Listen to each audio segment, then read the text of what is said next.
কি রে রিতম, তোর না সামনে পরীক্ষা, বাচ্চাদের সঙ্গে ক্রিকেট খেলছিস এখানে? দুদিন বাদে পরীক্ষা, কোথায় বই নিয়ে বসবি ঘরে তা না, এখানে ক্রিকেট খেলছো। তো মেরে তো আমি একদম দাঁত মুখ ফেলে দেবো সালা। এই এখানে খেলা হচ্ছে, চল। আরে তুই বন্ধ কর খেলা। আরে দাদা, তুই এরকম রেগে যাচ্ছিস কেন? তা রেগে যাবো না, খেলার সামনে তোর পরীক্ষা, বই না পড়ে এখানে ক্রিকেট খেলা হচ্ছে। যদি তোর রেজাল্ট খারাপ হয়েছে রে বেটা, দেখিস তারপর তোর আমি কি করি। अरे दादा टेंशन काय को लेता है, टेंशन लेने का नहीं टेंशन देने का। তুই পরীক্ষার পর রেজাল্টটা দেখে নিস। ঠিক আছে, রেজাল্টের দিন তোর মজা দেখাবো, যদি খারাপ রেজাল্ট হয়েছে। কি করে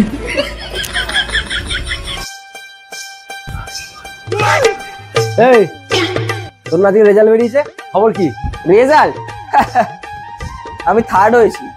কি করে থার্ড হয়েছিস মানে? তুই থার্ড হলি কি করে? এটাই তো আমার খেলমা। এই তোরা সব মাচায় বস, আমি থার্ড হয়েছি, আজ পার্টি দেবো। কি করে এই সাইড দে কি করে? नहीं सारुण के यहाँ कुछ तो गड़बड़ है। A few moments later.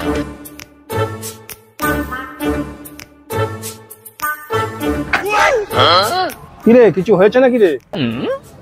হয়েছে বলতে আমার ভাই আজকে পরীক্ষায় থার্ড হয়েছে। থার্ড হয়েছে তো খুশির খবর, মন মরা হয়ে বসে আছিস কেন? আর আমার বিশ্বাসই হচ্ছে না আমার ভাই থার্ড হয়েছে। কি পাগলা তুই?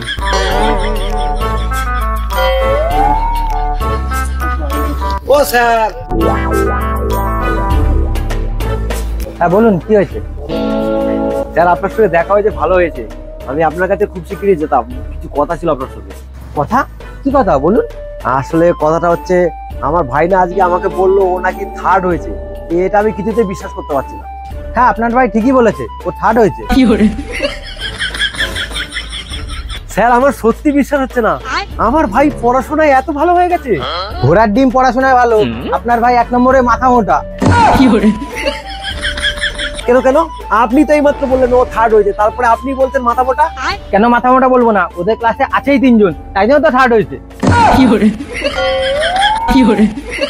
আর চিন্তা করার দরকার নেই, সামনের বার আপনার ভাই ফার্স্ট হবে, কারণ দুটো ছেলে স্কুল ছেড়ে চলে যাচ্ছে।